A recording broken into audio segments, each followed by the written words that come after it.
Dave Portnoy and Frankie are crossing the street. I didn't see them at the time. I'm rushing to get to my place because I don't want to miss them. Wow, I'm flying. Who's crossing the road in front of me? I slam the brakes on. I go, oh my God. I said, he's right there. I pull up on the right. I said, Dave Portnoy, how are you? He goes, who the are you?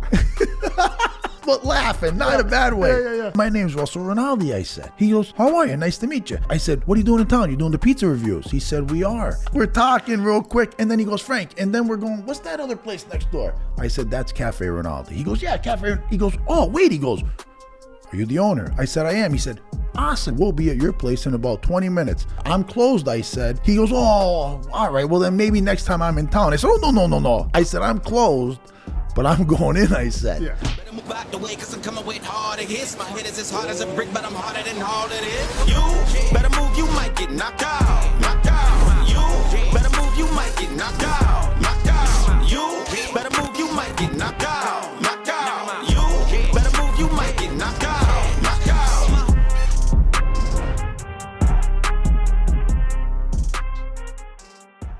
This episode is brought to you by Visit Luzerne County. Craving a slice of excitement? Dive into the Visit Luzerne County Pizza Trail. Eat pizza, earn points, and turn those points into prizes. It's simple. Sign up for free at visitluzernecounty.com to get started. No apps, no hassle, just savory rewards. Check in with the partner restaurants to rack up points with every delicious slice. The best part? Those points unlock awesome pizza-themed prizes. Where else can you eat pizza and earn rewards? Sign up for free today at visitluzernecounty.com and start enjoying points on the Visit Luzerne County Pizza Trail.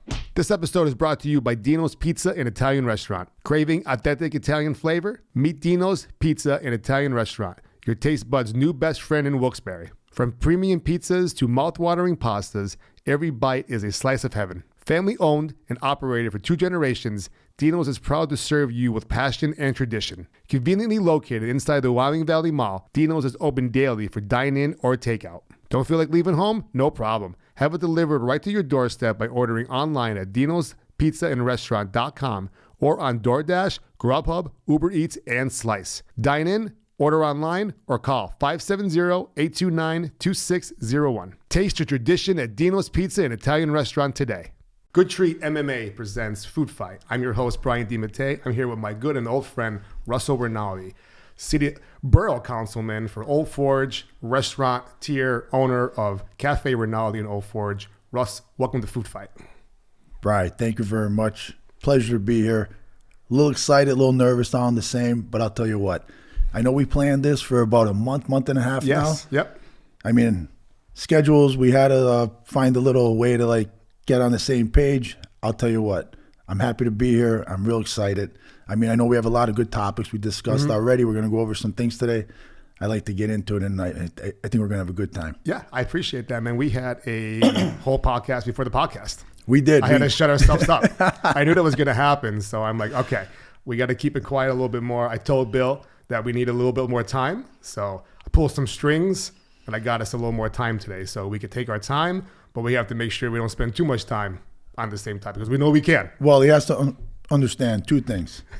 Number 1, we're Italian. Number 2, we like to talk, and we could go on forever. So, I mean...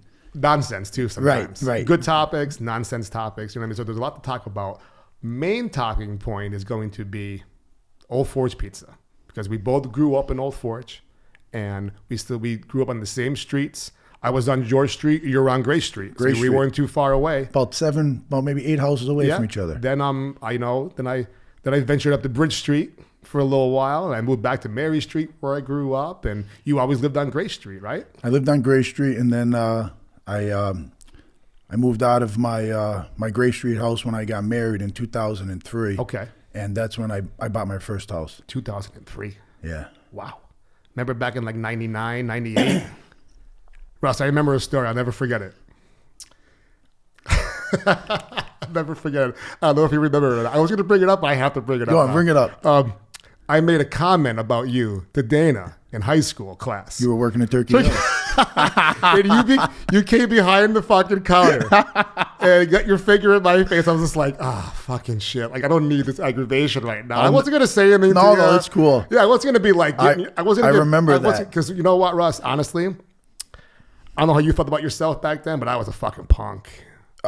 I was in the 90s. I was a little bit of a punk. I had a little bit of attitude. And I said stupid shit. You know what I mean? Back then, I didn't feel that way. But as I got older and I look back, I didn't feel that way either. Right. I didn't think. But as I got older and look back, I was like, wow, I was a jerk. You know what? I had a feeling that, and I mean, I'm not insulting you by any means whatsoever, because we went through a lot when we were younger. We did, and we thought we ran the town. We thought we were the king shit. I know. I thought that way. I'm not speaking for you. But I'm not speaking for you at all. I've had a lot of those moments. I definitely had a lot of those moments in my youth as well. And I look back and no, I shouldn't have made the comment. I forget what the comment was. I forget what it was. I forget too. But as soon as you said it, I remember you were working at Turkey Hill, and I came right behind the counter. It was like a Friday night or something. Dude, it was over. That's like 26, 27 years ago. Think about that. Long time. I was 17, so almost 30 years. Yeah, I'll be 47. I got fired from that job because I was eating hot dogs and not paying for them, other kind of shit I was doing, but I was always 17. I'm sure you weren't the only one. No, I wasn't the only one. Then when they came in and they showed me the video, like we were wearing shorts, you're eating hot dogs, you're scratching off lottery tickets, what the fuck you doing? I'm like, I don't know. I'm in a lot of trouble. And they're like, well, fortunately for you, unfortunately for us, you're a minor, and we shouldn't have you working here alone. So you're fired. And anything else? They're like, no. I'm like, great. I just left. I was easy way out. Yeah, I was a punk. I feel like I was making the same amount of money there that they make today. It was like $12. It was like $12 an hour, and I was like 17. I could be wrong about that. Maybe it was $9 an hour, but life was easier back then. I used to smoke back then. Cigarettes were about $3 a pack. I remember them a little cheaper than that. I don't smoke now, but I mean they're like $10 a pack. I haven't smoked. I quit smoking in 2012 on my mother's birthday, actually. Mm-hmm. And I'll tell you, I haven't even went to look at a pack of cigarettes since. But I know they're very expensive. Like Newports are like $10 a pack. Could you imagine having a pack a day habit or 2 pack a day habit? $600. I used to smoke at my highest time from about 2008 to 2011. I was smoking almost 3 packs a day. Wow, really? Yeah, that was during my bad years. Yeah, we're gonna get. Yeah. I know we're both in sobriety, so and we both do our sobriety in our own ways. So we'll definitely get into that in a little while. You know what? Let's get into it right now. Sure. Let's get into it right now. Because it leads into the way our lives are right now. You know what I mean? Growing up in Old Forge, we used to cruise up and down Main Street. It was one of the best things as a kid I can remember from Old Forge. And there's a lot of good times, and we did a lot of good things, and a lot of people did the same thing. Mm-hmm. But just going up and down Main Street, I guess it happens in a lot of small towns. As you get older and you're on social media and you see people commenting, even from other areas, like you hear the same stories, like same small towns, drive up one way, turn around, come back. Yep. We used to drive up and down. I'm sure you did too. Sure, absolutely. I couldn't wait to do it. For hours. Yeah, when I used to walk up the road. But remember how many people used to be on the road? Man, it'd be 20, 30 cars sometimes. And the people walking How about down the people on the side of the road? Absolutely amazing. Be 100 people, kids, all different ages, 14 to 18. To be. All the way up and down Main Street, both sides. Mom, I'm going up the road. Right. Now we have to break that down. Now people don't understand that. Mom, I'm going up the road. Mom, I'm going down the road. Right. So let's just say we're standing at your restaurant and we're facing the road. So I'm looking at McDonald's, looking at Robbie Notari's dentist place across the street there, right? So anything to the right, down the road, or up the road, or yeah, anything going towards Taylor's up the road, from that spot. Right. I was looking the other way. Then anything to the left to Eckerd, or back in the day was Faze. Right. Or Eckerd for us too, probably, right? That's Faze, down the road. Faze, then Eckerd. Yeah, that's down the road. Down the road. So now if you walked up the road to the Borough Building, which we were just talking about how beautiful it is. Absolutely beautiful Borough Building. It is. It was a great remodel process. Money well spent. It makes me wish I was still paying taxes in Old Forge. You know what I mean? So now if you're standing in front of the Borough Building, staring at Pear Tree Plaza, now your restaurant is down the road. Right. It all depended on what position, like you just said, depending on what position you were in. It drives people nuts. Right. I'm like, you don't understand it. You don't understand it, man. That's just how it was. So let's go back to it was great. Cruising up and down the street, people walking around the street. I remember being 15, walking up the street, and I'm just like, I can't wait to drive. All I want to do is cruise up and down the street, and I finally got my license, and now I'm cruising up and down the street. And then you get Now it's kind of like a rite of passage. Because then the older people, they go away to college or they go wherever. Now they're not cruising up and down the street yet. Well, some of them still. There's probably still some people doing it right now. There might still be some. There's a couple of people that they were consistent up and down for like 3 hours. You have to stop. You got parking Blockbusters. You would definitely have to stop. Parking Rite Aid. Because remember, like you said, you stop maybe in Pear Tree, there'd be 20, 30 kids, maybe more. Yep. Some boys, some girls. Please come chase us out. And then we spend an hour. We go to the next parking lot. The next parking lot. We used to hang out at the wall by the bank. Oh, yeah. The wall by Michael's hair salon. The dentist place. The dentist place next to the VFW. Yep. They said the dentist place. There was a donut shop. Was it Curry Donut, Dunkin' Donuts, Donut Connection? There was all of them Mr. Donuts. There was a lot of donut shops. I don't remember Mr. Donut. Remember the pool hall next to it? Oh, yeah. Nischman's Pool Hall? Yes. What a great place to be. Until it wasn't. But it was great because as a kid to go there, play pool, play video games, talk to girls, talk to your friends. It was a great meetup spot. I remember shooting pool there 15 years old. This is after. Oh, okay, so you were doing that well before I was even up the road. Because we're about 4 years apart. I'll be 47 this June. I'll be 43, and so we're all 4 years apart. Right. So I didn't experience that pool hall that way. Well, the original pool hall was down the road now. Oh, where was that? Where the Family Dollar is. Really? There used to be an old joint there, and next to it, that was his original pool hall. It was a small little pool hall he had there. And then his father and him moved up to where the produce place used to be. The building isn't there anymore. Okay. There's a vacant lot there. Yeah. So the original one was down on Main Street. It was a little small place. It was, okay. So it was one of those, they were like, all those buildings were together. Well, Schwartz's was on the corner. It was one of those buildings? And it was the next building. Okay. It was the next building to the right, going up the road. Going up the road. Yeah. I got you. Schwartz's was hanging out, sit there. Schwartz's was great at the light. I know you remember the best New York style pizza ever. It's so crazy you brought it up, and I figured you would because obviously we're going to talk about pizza. Yeah. Antonio's. I was thinking about it last night. I have a story. Go ahead. I have a great story. Okay. You go first. Okay.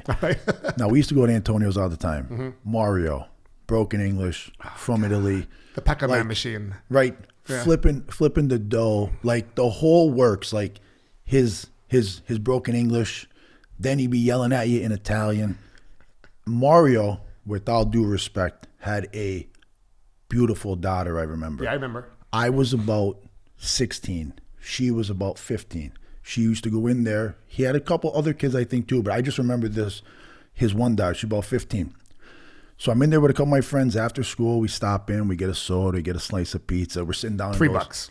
Right. We're sitting down in those old style boots, the real hard, uncomfortable ones. I can picture them, bro. The red. She's in the corner. She's doing her homework. And I'm like, she is a beautiful girl. I said, I want to go over and talk to her. I said, they're like, that's Mario's daughter. I'm like, I'm just going to go over and talk to her.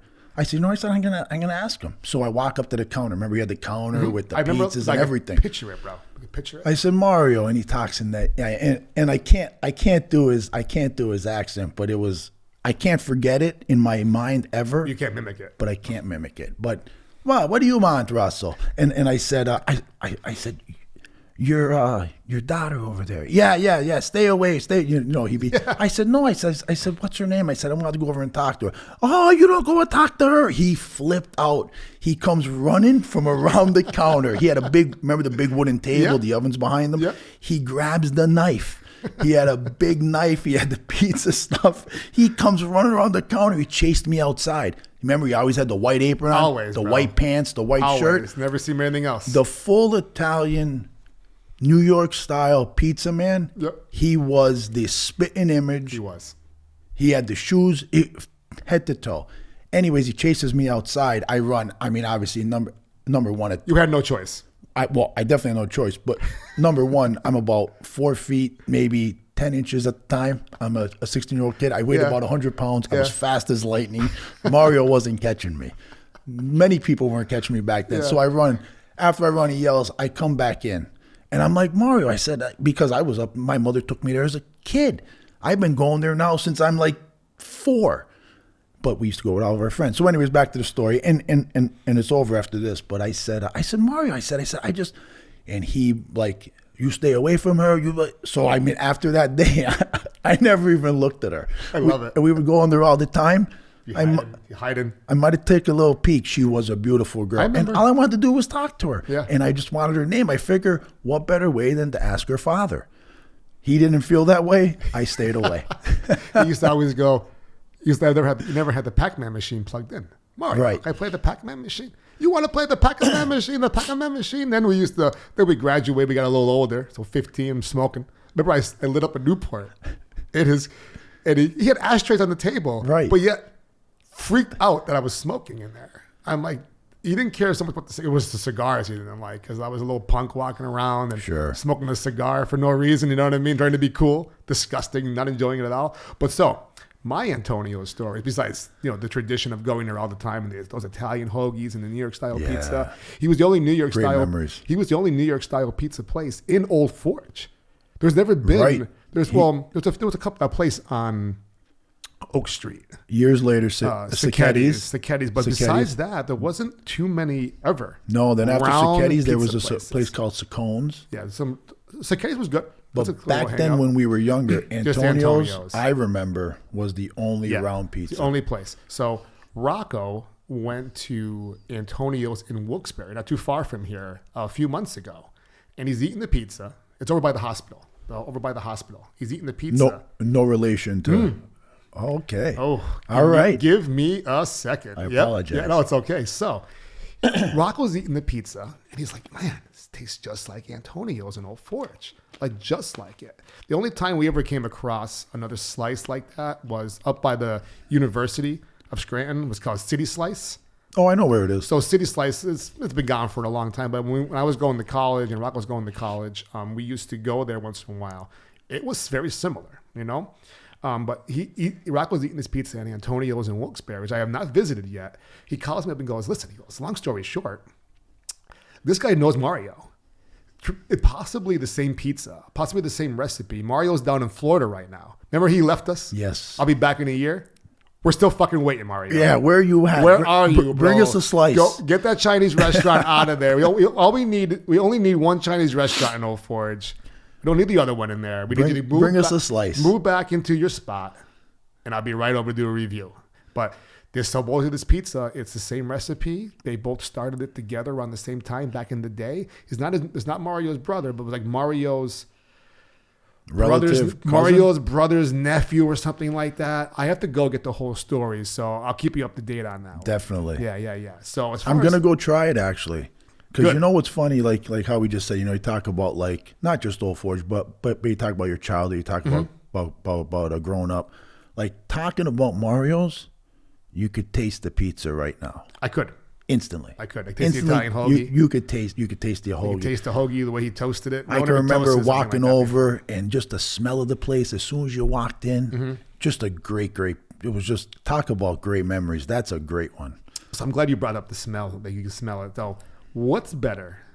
There's no smell better than Old Forge, Main Street on a Friday night during football season when the lights are on, parade starts down. The parade used to go down Gray Street every year. I lived on George. I just would walk down half the block, sit on that rock wall by the yellow house, watch the parade, and then go to the game. Then I play football myself. Then, I didn't play all my high school career. I quit. That was a whole other story. You know what I mean? But Friday night, all the pizza places were popping. Everybody was busy. There wasn't one place in particular. If you went to any pizza place before or after a football game on a Friday night, you were waiting. No doubt. You were waiting, no matter where you went. No doubt. Your place used to be your spot used to be Mucciolo's. Mucciolo's, yeah. You used to go to Brudigo's, get yelled at. So I didn't go there. Never walked in there. She yelled at us. I used to work there. She didn't want any kids in there. I worked there when I was 14. Did you? Yeah. She didn't want any kids in there on Friday night, man. Never. I never ate there before. That was almost our first restaurant. We almost bought that place first. Okay. Before we opened up. Did you always own the building you're in now? No. Our original place was right where actually. It's cliche. It's where Domino's is now. Oh, I remember. Rinaldi Pizza Company. I'm saying, but did you always own? I thought your family always owned the Mucciolo, the building where Mucciolo's was. We bought that building in January 6, 2000. I think I remember you telling me that. Yeah. Okay, I thought you were just like Mucciolo, it's time for you to get out. We're coming in. We're coming in. No. Great friends of ours, great family. They had some good food. I'm going to tell you what. Remember their Italian dressing? I do. The creamy Italian? I never had anything like it before. Babe Mucciolo's, number one, he made great everything, but he made great pizza. Babe Mucciolo's. Pizza was good. I'll never forget it. And not to jump off topic because I know we're going around a little bit. 1999, December is when I went over there at the time with my girlfriend, Dana. She was working at the other restaurant with me. That's when we had Rinaldi Pizza Company. And we used to go over there for veal parm. And he made it the old way. And I don't even make it this way. He made it the way where you have the cutlet, the cheese, the sauce on top. Because a lot of places do it that way. A lot of places put the cutlet, sauce, cheese on top. That's how we do it. Okay. But he made it the old way. But we used to go over there for veal parm. But I used to go over there prior for veal parm too. I used to go over there for other things. But that's the night we went over there, and he says to me, why don't you buy this place? I remember you telling me that. He said, why don't you buy this place? He said, my brother has the Cardinal Inn up on 502. I think where the Highbridge House is now. I think it's the Highbridge House. Okay. And he said, he was talking about maybe selling it, maybe this. And I'm going to be honest with you.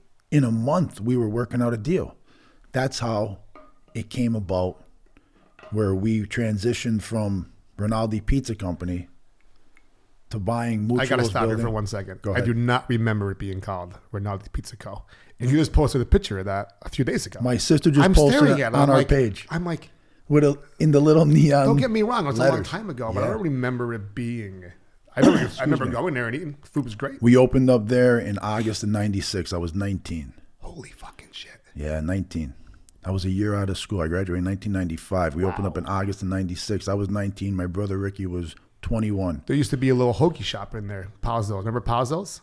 Remember Rocco Sacchiotti's father, Paul, and Bingo? Yeah. Oh, well, yeah, I know those guys well. So they had a hoagie shop there? It was so Bingo had it down on Lonesome Road. It was called Pazzo's. It was Shoeback's Garages. Okay. Not Shoeback's garage, but the building to the right of it. Okay. Used to be Jitty Joe's there. Right, used to be the ice cream stand. And then Pazzo's, and then they opened up next to Blockbuster. Either it was Malcolm's down or whatever the fuck was going on over there now. Well, it was Blockbuster, Malcolm's. You know what it is? You know where it was? It's where the extension for the gym went to. That room used to be. So that would have been. You know about one of them. One of them used to be Pazzo's. In the little strip mall. Yeah. So it used to be Pazzo's, Hoagies. Was there for a little while.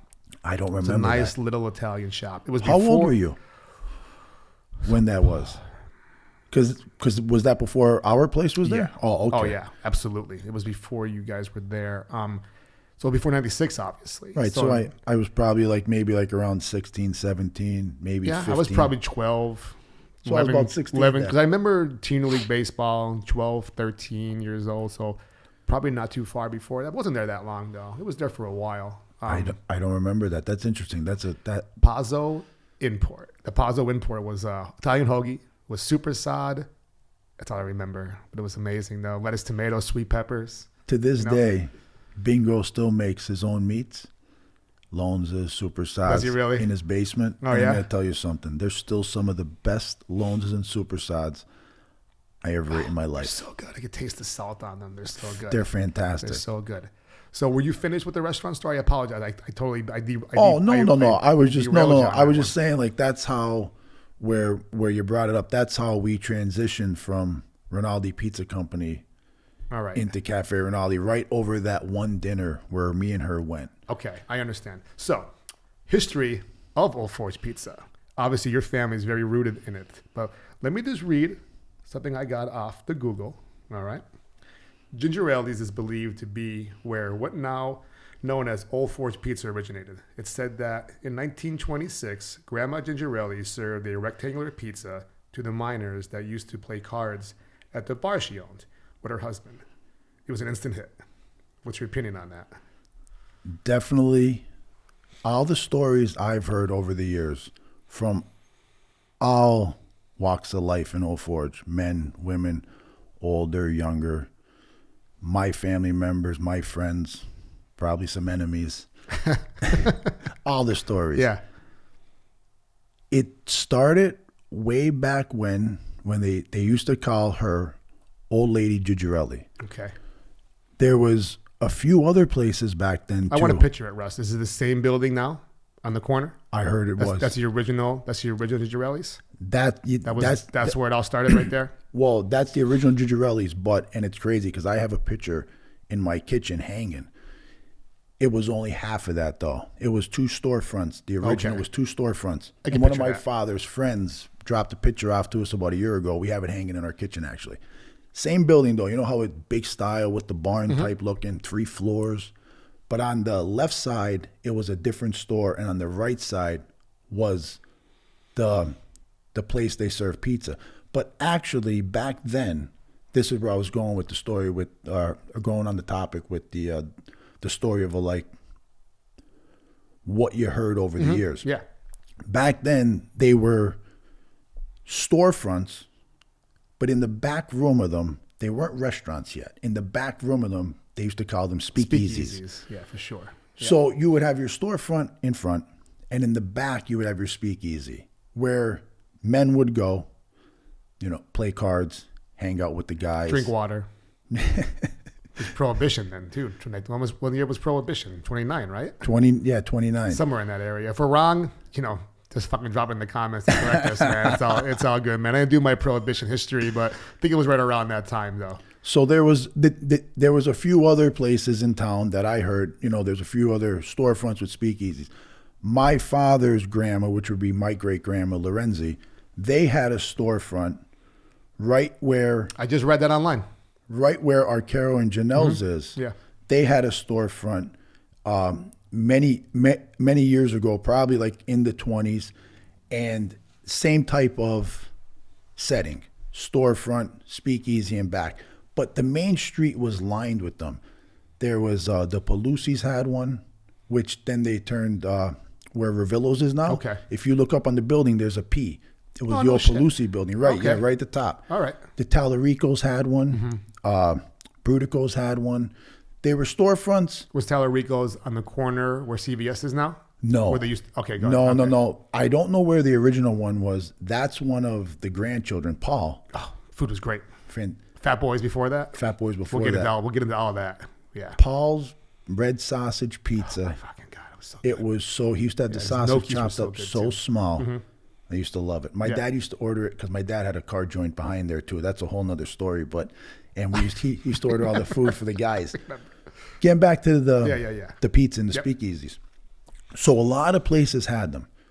Now, to give the credit, I don't have the exact answer, but there was a lot of names. Mrs. Gigerelli's name, Ole Gigerelli, she's always brought up because she had one of the first storefront speakeasies. My grandma Lorenzi, my great-grandma, my father's grandma Lorenzi, Mrs. Pelusi, the Talarico's. I'm not really sure if we could, I don't think there's anyone alive today that we could really get the truth. There's somebody. Well, we'd have to find them. We'd have to, if you're out there, please contact if you're out us. there and you're in your hundreds and you're listening to this podcast, let us fucking know. Let us know, please. Now, here's the other part of it, which I'm sure a lot of people know, but they usually just give like the cut and dry short version. Old Forge Pizza, created long time ago, this, and this. But there's a little more of a back history to it. And I got this from my father, and like I said, a lot of other people older than me who grew up back then. Pizza didn't, from what I heard, Old Forge Pizza didn't start out as pizza in restaurants. It started out as a food in the back of speakeasies, and it sort of follows the same thing you'll read online. The miners would come in. Big mining town. For those that don't know, Old Forge big mining town. was a huge mining town back in the area. Scranton, everything back in the day. So Old Forge there's mines all over the place, whole area. But super busy place in Old Forge back in the day. Please continue. Always a great place for a lot of hustle and bustle. A lot of restaurants on Main Street. A lot of restaurants, a lot of 24-hour restaurants. A lot of businesses too.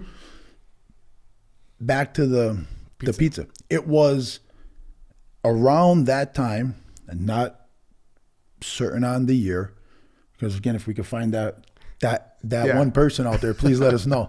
But to the stories again, back then, pizza started out at the house. moved to the Speakeasies, and then to the restaurant. That's the story I got. How it started out at the house was, back then, obviously, not only in Old Forge, probably throughout the country, through the area, a lot of people were poor. A lot of people didn't have a lot of money. A lot of people had a lot of children. A lot of people had a lot of children. So you were looking for a way to feed your family cheap and in bulk, basically. Yeah. You grew all your own stuff. You grew all your own tomatoes. You canned all your own tomatoes back then.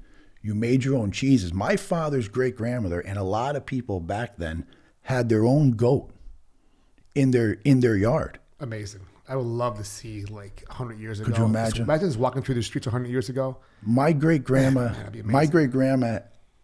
I would love to see it too, but taking the story from my father and his brothers and my uncles, my grandmother and a lot of them back then, houses had their own, everyone had their own garden. Sure. For all different types of foods, whether it be growing tomatoes, lettuce, vegetables, things you could bring into the house, make soups with, sandwiches, dinner with, because you couldn't just go to the store and just go on a shopping list. They did have every little neighborhood had stores all over the place, Right.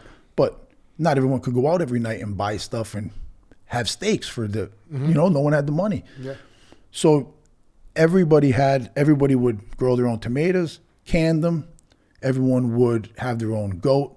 Everyone made their own bread, dough, hoagie buns, which originally started out that way, but then turned into, wherever it came along, the stories I got, you got your tomato, you got your cheese, you got your bread. It wasn't called pizza dough. It was just bread. Bread. The old ladies, the mothers of these families, of these children at the houses would make bread, pan it into sheets. Nobody had round pans. I think, and my father told me, and my Uncle Pete, who was a very well-educated man and good on history, he told me nobody had round pans. Everyone had baking trays, cookie sheets, rectangular pan, what we know today as a rectangular pizza pan. So in order to feed nine members in your family, you would make larger amounts of stuff. So you would make, instead of making a small tray or a small portion of it, you would make The big one. big ones. So you could have enough for your family, or maybe make two. That's the story I got, where pizza started in the houses.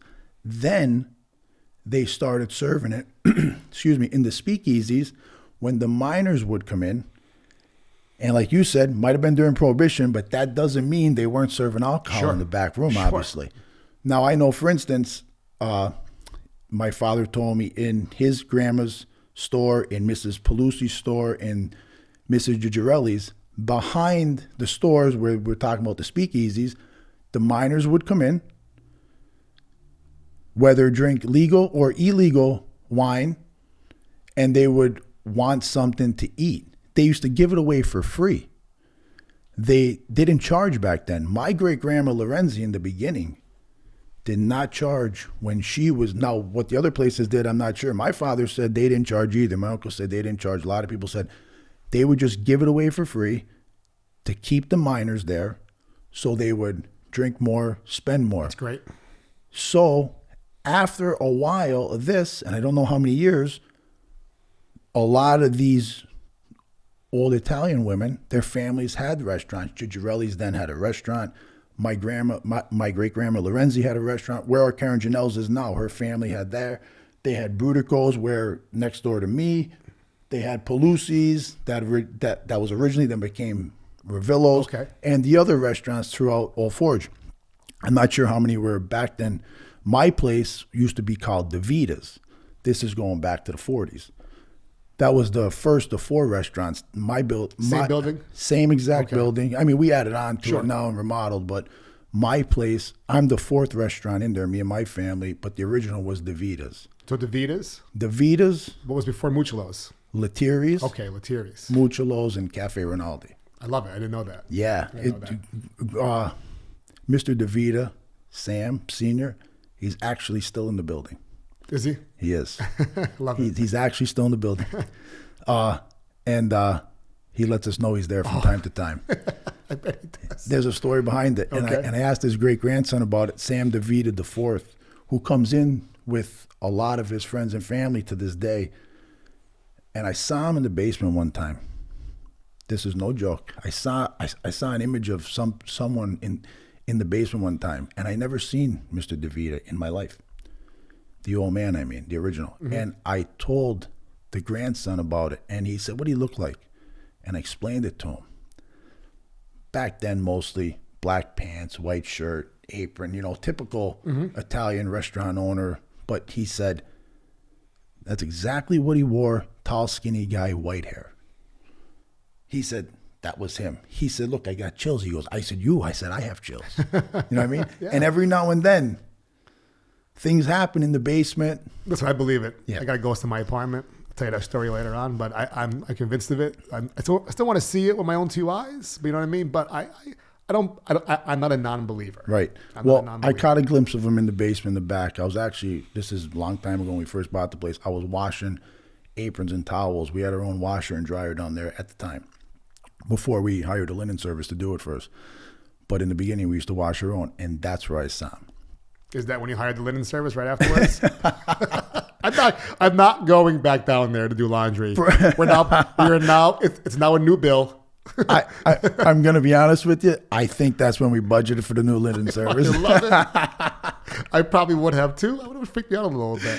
So real fast. I was talking real fast on this series of the Ghosts. I'll tell you my apartment story, okay? Moved in with my fiance, Shannon, Kingston, right around the corner about 2 years ago. So about 4 or 5 things have happened so far. The hall lights wouldn't go on the one time. All right, her brother had passed away, so the hall Sorry lights. to hear that. Yep. So the day that he passed away, on the anniversary of it, the hall lights wouldn't go on the hall lights wouldn't go on in the apartment. Big long hallway, all the lights up top wouldn't go on. Right. So I don't know why not going on. Every other light in the apartment would go on except for the hall light. Right. There's 3 lights up there. They wouldn't go on. Right. For about an hour. She must have left the switch on. Boom. They pop on an hour. So what the fuck, right? So that's one thing. I decorated for Halloween the one year. I hung a picture up in her bedroom, in the one bedroom. Hung it up on a nail where there's no fucking way that it's falling off. Right. The only possibility is that I hung it on the nail on the string, hung it like hanging off the nail, which I didn't do that. Okay. That's me justifying the insanity of this happening, right? So we're laying there on the couch, we're watching TV. I hear boom, boom, boom. Like, what the fuck was that, right?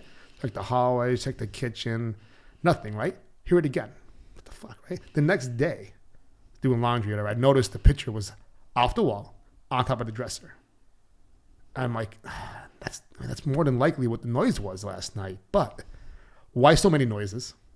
And how did it fall off? So that's one. That's another one. That one freaked me out.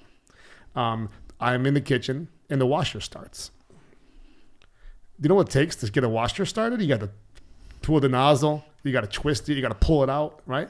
So I took clothes out of the dryer before that. So my explanation again is like, all right, I took the clothes out of the dryer and somehow a piece of clothing got caught on the knob, twisted it to fucking start, and then it came out. It was just waiting to come out.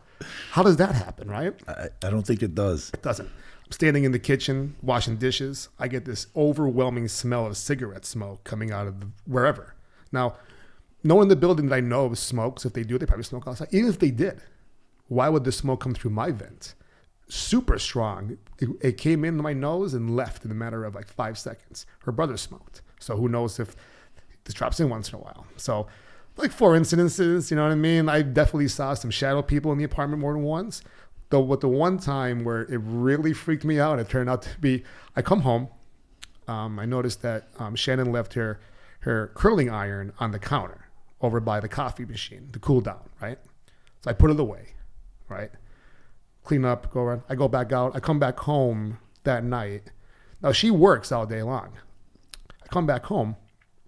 I see the curling iron back to where it was on the counter. And I'm like, what the fuck is this, right? Something's going on. First thing I come in the apartment. I see the foam roller is out in the living room. I'm like, that wasn't there earlier. Or was it? It's possible. You know, it's possible. Did I miss it? It's possible that I was foam rolling earlier. I don't remember putting it away. The bedroom doors were closed. We have 2 bedrooms in our apartment. The bedroom doors are closed. I'm like, what the fuck? Like You're the only one home?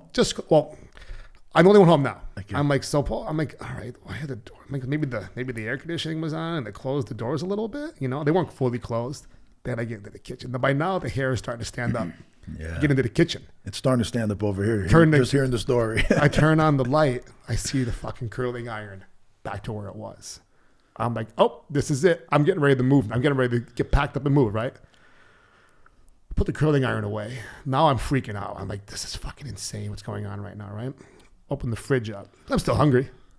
Open the fridge up. I see there's food in there that wasn't there. So now I know she was home during the afternoon and I didn't know. Bro, Russ, I'm telling you right now, man, it was over. I was leaving the apartment. I was done. Stick, bag on it, ready Nothing. to go. I wouldn't bring anything with me because God knows who's hanging on the wall. Old style, moving out. Absolutely fucking insane. Anyways, enough ghost stories for the day. Love it. Let's get back to the Old Forge Pizza. Okay. I think you're headed somewhere now. Speakeasies, they're starting to sell it out of their own restaurants. Right. Is there a story behind why? I understand it was, you said it was rectangle because of the pans. Because of the pans. Now I don't know if you told me or somebody else told me that another reason why it stayed rectangle because somebody owned the shoe store and they I was go going to ahead, get please. into it. Yes, go ahead, please. And this is an interesting story. And this goes back even to someone, he's passed away now, Baby Joe Lettieri, one of the owners of Salerno's and a great friend of our family, hard worker, restaurant owner when he was alive. His family still runs it. Great people, great family, great friends of ours. But he's in this story as a kid, and my father told me this story. And but a lot of people in Old Forge know this story. So, right, Speakeasies, give it away for free, keep the minors there to drink. Prohibition, 1920 and 33. Yeah. I looked it up, and we're right. Right. Yeah, go ahead. We are. Okay. I had to look it up. We're Italian. We like to be on point. Make sure we're right. Right. And make sure we're right, especially if we're going to start arguing. And if I'm wrong, I'm still fucking right. Still right. Yeah, no that's matter what you what. know. I love it. Speakeasies, give it away for free, keep the minors there. Now, a few years go by, we're coming into one of the world wars. So a lot of people, obviously, are either enlisted, coming back home, enlisted, passing through town. So now, Old Forge starts getting crowds of people coming in. Maybe, like I said, just passing through during the war, before it, during it, after it. So now, when people are passing through, especially men coming out of the war, going to the war, going from here to New York to leave, they would stop in. Now these were the restaurants selling some food, some booze, and now pizza. In the old days, back then, once they start selling it, well, obviously it starts to catch on. Now, you can't bring, or you shouldn't bring, your wife or your children to a speakeasy with a bunch of guys in the back room, minors. Sounds fair. Sounds fair. Rough crowd. Rough crowd. Tough. Tough, rough. Dirty. Looking Looking for action. Fighting. Yep. So, but what a time to be alive, I bet. awesome. I could picture it now and love to be there. But you know where you could bring your family? To the restaurants. So now the restaurants, instead of giving it away to the speakeasies and back, they would, the families who opened up the businesses, the restaurants, or had them already, started selling pizza in their dining rooms. Getting to the war and the GIs and the army men, like I was saying, they would come through, and this is an old story. My father and a lot of the people told me they would come through, and they would want, now, could we take this home? And they were like, no, like we just serve it here. Like there's no way to take it home. And they're like, that would be great if we could take it home. Like, could bring some to my wife, bring some home to my children, bring some to my mom. And they're like, no. So after a little bit, and I don't know who started it, but after a little bit, maybe just a year or so, 6 months, 8 months, they start thinking, my father said, hearing the old stories, how do we get this pizza to give to people to go? Think about that. Right. Like think about like the new concept. The intuition of how you get from serving it in a back room for free just to keep people there, turn it into let's sell it and make some money. Yeah. To let's give it to them to take home. They come pick it up and take it home. What does that mean? Right. Or come here and Take eat it it a little home. bit, wrap it up, take it home. Well, however it came to be, there was a place called Maury Fox Shoe Store. I'm not exactly sure where it was located on Main Street. Maury Fox. Someone said, whoever it may be, why don't we ask Mr. Fox to save some of the shoe boxes? Amazing. I remember that story. Save some of the shoe boxes and let's pack the pizza in those. Put a piece of wax paper down, cardboard box with the lid. Maybe that'll work. So somebody goes to him, whoever again, asks him to start saving boxes because they threw them out anyways. Okay. They get the boxes. Now the boxes were small. Right. So how they compensate for that? In the beginning, the boxes were small. They were free. Nobody had money to pay for boxes, so they got the free boxes at a certain, whatever the dimension was. But the dimension only fit 4 cuts of red pizza. I can picture that. 4 cuts of red pizza. 4 cuts, not a slice. Not a slice. It's not a slice. It's a cut. Not a tray. Or I'm sorry, not a pie. It's Not a a tray. pie. It's a tray. And I'm excited. I got ahead of myself. That's okay, Russ. Let me pause for a second. Sure. If you are selling Old Forge pizza, style Old Forge pizza, and you're not from Old Forge, don't advertise it on your Facebook pages or on your advertising pages. Old Forge pizza, 12-cut pie. It's not a pie. It's a tray. It's a tray.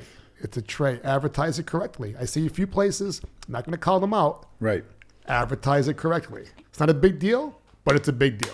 This episode is brought to you by Genoa Wholesale Foods, a family-owned pizza and restaurant supply company located in Northeastern Pennsylvania. Genoa carries over 500 different products and provides services to hundreds of pizzerias, restaurants, delis, and taverns. Tomato products, cheeses, flour, spices, poultry, meats, pastas, appetizers, oils, paper products, pizza boxes, you name it, Genoa has got you covered. Call Genoa today at 570-823-6142 or visit them online at genoafoods.com. Again, that's 570-823-6142 or GENOAFOODS.com. Genoa Wholesale Foods, servicing the pizza and restaurant industry since 1947.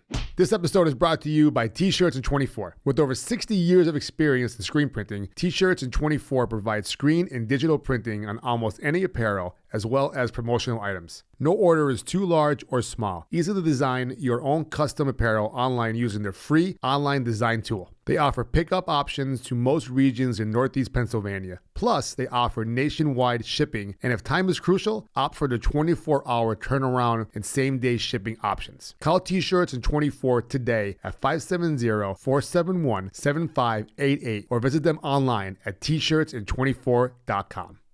Anyways, continue.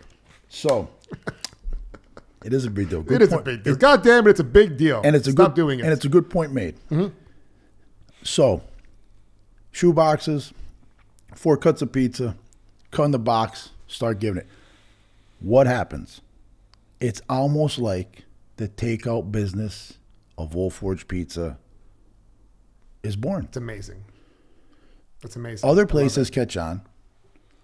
We also had other shoe stores in town, they said back then. So now they're going to these shoe places and they're saying, we'll buy the boxes off you. Well, we'll give them to you. You know, probably a whole different feeling back then. Still a lot of good people around today, a lot of good family and friends. Back then, though, people were like, we'll just give it to you. Everyone was looking to help each other. I mean, and there's still people doing that today. Forge, yeah. Oh, in Old Forge, please. Yep. It's one of the, I'm sure we'll touch on it. I'm not saying anything about any other towns around us, but no town like Old Forge. No, you have in my eyes, in my heart, no town like Old Forge. You literally have your rival across, quote unquote, rival across the street, but You're both super busy. I know Angelo's told me from Carol and Janelle's, I go over to Russ and borrow food. You borrow food off of him. A busy Friday night, go to Cusimano's. Yeah, I need some Parmesan cheese. Here you go. I ran over, we bar, every restaurant borrows that for every restaurant in Old Forge. I run over Angelo's last Friday night. In my apron, out of my kitchen, 7 o'clock at night, excuse me, I have a table orders 5 lobster tails. I usually keep maybe only 6 to 8 on hand. I get 1 pound lobster tails. Very rarely will a table come in and order 5. Yeah, that's a rare thing. I have, especially in Old Forge. I have to agree with that. Yeah, right. But I have 4 yeah. in my freezer. My one chef looks at me and goes, I only have 4 lobster tails. What do you want me to do? I'm looking around in the freezer. We only have maybe 2 freezers for all my homemade pastas because everything is fresh. For some stuff like that, like whether it be the frozen shrimp or the frozen lobster tails, keep the raviolis that you made in there. I said, let me maybe run over next door and ask one of the other places. So I run over first to TJ's, Cusimano's, TJ Nina's. They didn't have the size I needed. They use a little bit of a smaller size. Okay. So I need a pound tail. I run right over to Angelo's. He just has the takeout business now in the catering. He never reopened the restaurant after the pandemic. By that. But I run over. I call him on the phone. As I'm running over, he said, I'm not there. Mark is there. Run right in. Whatever you need. As always, we tell them the same thing. The other places, we do it with them. They do it with us. I run right in. There's Mark, 7 o'clock. Restaurant's not open. Because like we said, they never opened after the pandemic. Still extremely busy. I know. Right? Catering, busy. takeout. They have that takeaway kitchen. Great place. Donald Trump was there. He was. Yep, Pizza. Yep. We'll get into that. Yep. I run in, apron, frantic. Now the order at my place is already in for about 7-8 minutes. My guy is holding the other 4 lobster tails. You can't make 4 and not 5. You got to put them all in together. Mark, yeah, Angelo called me. He said, Russ, he's busy. Russ, back there, they have a big place. Yeah. Bigger than mine. You know, storage areas, freezers, coolers, big garage in the back for all their catering stuff. Russ, back there, he's screaming to me. In the freezer over here, I'm searching through freezers. I find them. He said, take whatever you need, bring it back. Don't bring it back. I'll come borrow something off you one day. I said, thanks. I grabbed 2 of them. I said, let me grab 2 just to be safe. I grabbed 2. I run back over my place. I give them to my one chef. We start prepping them. 5 lobster tails ordered. 4 only we have. We go grab 1. 5 get to the table. 5 served. Love it. Perfect. Love it. Perfect. Love it. So, takeout business pizza. Yep. We'll go back to the originating the pizza. We're gonna get off topic once in a while. Yeah, but still be on the same topic. That's what we do. Yeah. All right. So takeout business is essentially created in Old Forge. The birth of it, I think, at that time, is created because getting to the Baby Joe Lettieri story. Places in town started saving their boxes for the restaurants. Whether people, like we said, just were given to them or they purchased them. So now all the places catch on. Everybody's selling it in their dining rooms. Now they're starting to sell it in 4-cut rectangle, squarish size pizzas because they only fit in that shoebox. Salerno's is located on Music Road. It's been there for as long as I know. Baby Joe Lettieri tells me the story. One night at the bar when in my going out days back then, and my father tells me, like I said, it's a lot of the old timers, some who aren't here anymore, most who aren't here anymore.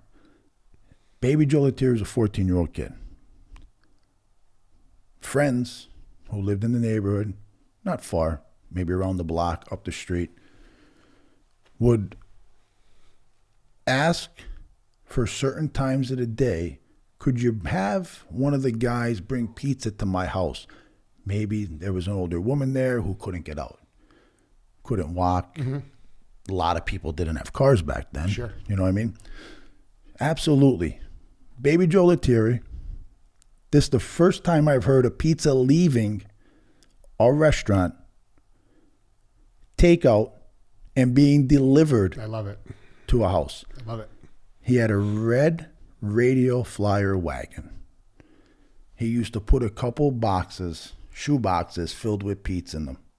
And he was only 14 or 15 at the time. He would pull it around the neighborhood. Oh, the actual wagon. They'd be like a car wagon. No. I got you. The actual wagon. I got you. The red wagon. He would pull it Yeah. around to some of the places, whether his mother or father told him to drop them off, whether they were talking to somebody earlier in the day or the week before, 2 days before. Hey, could you bring them?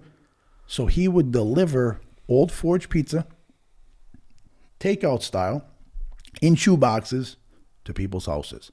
So now you have Old Forge pizza gone from a speakeasy to the dining room, to a pizza box, in your hand at your table or the bar, take it home. Now people are asking, could you bring it to the house? Yeah. The only thing to this day about Old Forge pizza, not one restaurant without the means of services who could come and you could sign up for and deliver. I get you. Nobody delivers Old Forge pizza. That. Yeah. Not one place. I don't know why that is. I know why I don't do that, but I don't know why other places don't. It just was never. That's the only thing about Old Forge pizza that never caught on. Why don't you do it? Why I don't do it? My father sat down with us years ago when we first opened up, and we're one of the newer places in Old Forge. We're only open since 1996. A lot of these places I spoke about, they're there from the 60s. Mm-hmm. Or Karen Janelle's, they bought Lorenzi's, which was my great-grandma's. They bought that in 62. Pat Ravillo and his family, his mother and father bought, I think, Ravillo's in 65. Brutico's has been there for a long time, which now is Cusimano's. So Salerno's is there from, I want to say, at least the 50s.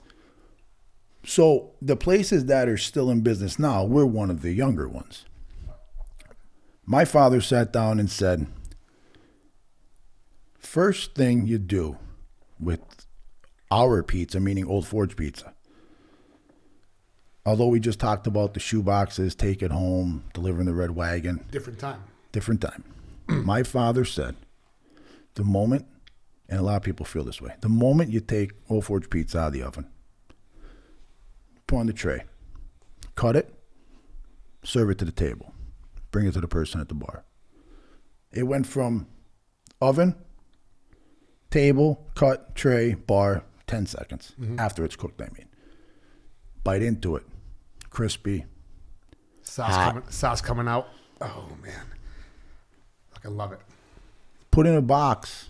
Although we do takeout, put it in a box, it loses something. It does. It really does. It loses a little bit of its quality, especially if it's in the box too long. But to make takeout pizza Forge, I mean, you sell, a lot of the places sell tons of pizza every night, especially weekends, especially Fridays. That's probably most of their business. A lot of it, mm-hmm. A lot of it. Mm-hmm.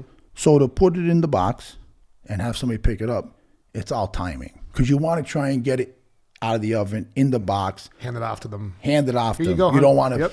I mean, we sometimes you have to put on top of the oven in the box, mm-hmm. keep it warm. Sometimes people run late. Things happen.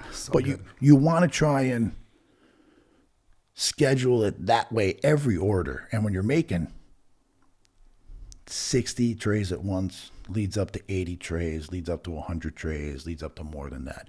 It's complicated. To add delivery into that makes sense. My father said, we're going to hurt our pizza. Maybe other places thought like that over the years, but also my father said, to deliver, it's putting a couple pizzas, driving one here, driving one there. How these other places do it, and obviously delivery pizza business, if you go to the big businesses, Domino's, Papa John's. Domino's originated the delivery. Yep. And I watched a story on it on a show called Food That Built America. Fuck yeah, baby. Right. Yep. How they did it and do it to this day, mm-hmm. I'm not really sure. Think about the one brother who sold his part off. Right. Anyways, very early. Missed opportunities. Right. But great story, everyone. History Channel. It great is. Story. It's a great story. That's a great series. That's a great series. I watch it a lot. Yeah, it's really good. Me and my son watch that, and he's fascinating. All those, every episode is fascinating. My son's see the Chef Boyardee one. I didn't see that one. You gotta check that one. I won't give it away. Okay, don't. Yeah, see how they started that. Because my son's about to be 16. We're watching it for years now. 16. He's about to be 16 this summer. Okay. But me and him have been watching it for years. He's into history. My son likes history, likes science. But we would watch that show. And when he comes over, we watch it. Then it's on sometimes late at night. If he doesn't have school the next day, obviously we stay up late. Sure. So we're watching it. But it's a great show. So I think that's where we decided not to do delivery pizza. That makes sense. But the story of the delivery pizza, like I said, it's fascinating. I didn't know that. That right. was great. I love That's that. a great story. And I remember Baby Joe telling me that story. Like I said, we were in his place one night, probably over a couple drinks, sitting there at the bar. Great place, like I said, great family, great memories of there. And he was like, that's it. And then I said, babe, I remember my father telling me that story, my uncle. Then you remember hearing it from other people because, going out on Old Forge, going out to the bars back then or whenever you go out, you see other people have a couple drinks, a lot of stories start getting told. There's definitely some exaggeration, I'm sure, to them. Oh, yeah, right. Sure. That's how stories go. Right. There's definitely a lot of truth to them. But I mean, super interesting. And that was a great story when he told me that. And like I said, he told me that. I was a kid. And I was like, wow. I said, that's like unique. Amazing. So, were the trays always 12 cuts? And they finally decided that we need a fucking bigger box? To my knowledge and to hearing the stories of the history, the trays were always 12 cuts. Always 12 cuts. It was the same size as they are now. Same size as they are now. But it was just, we're selling a tray of 4 because we only have the box to fit 4 of them. Right. If you were taking it out, there was in the beginning stages, according to the stories. They used 4 boxes for one tray, or it was just like you get 4 cuts to go? It was just 4 cuts. Okay. That's how it started. Okay. Where the change came in and where the bigger box came in, I'm going to be honest, I never heard it. Huh. There's got to be someone's got to know something. Right. So anyone that knows, anyone from 04 that's watching or listening, if you know the history of when the bigger box came into play, you let us know. I'm going to be honest with you. Not a lot of people even talk about that. Curious. I remember going to Gigerelli's Friday night. So let's get into how we grew up eating Old Forge pizza. Because listen, I got to talk about this. This is going to be our main subject. I can see us not doing anything else that I want to talk about. Just so you know, again, you just brought up Gigerelli's. Mm-hmm. I could taste it. Yeah, me too. So you can taste the onion. Yep, I live the sauce, the pepper. The pepper and the sauce. I just saw Cosmo's tribute to the Jidge. I saw it. Absolutely amazing. You guys haven't had it yet? Cosmo cheesesteaks in Scranton on Music Street by Krispy Kreme. He makes pizza on Friday and Sundays, and he has one specific one. It's fried pizza. One specific one called the Jidge. The Jidge. It tasted just like Gigerelli's pizza with a fried crust.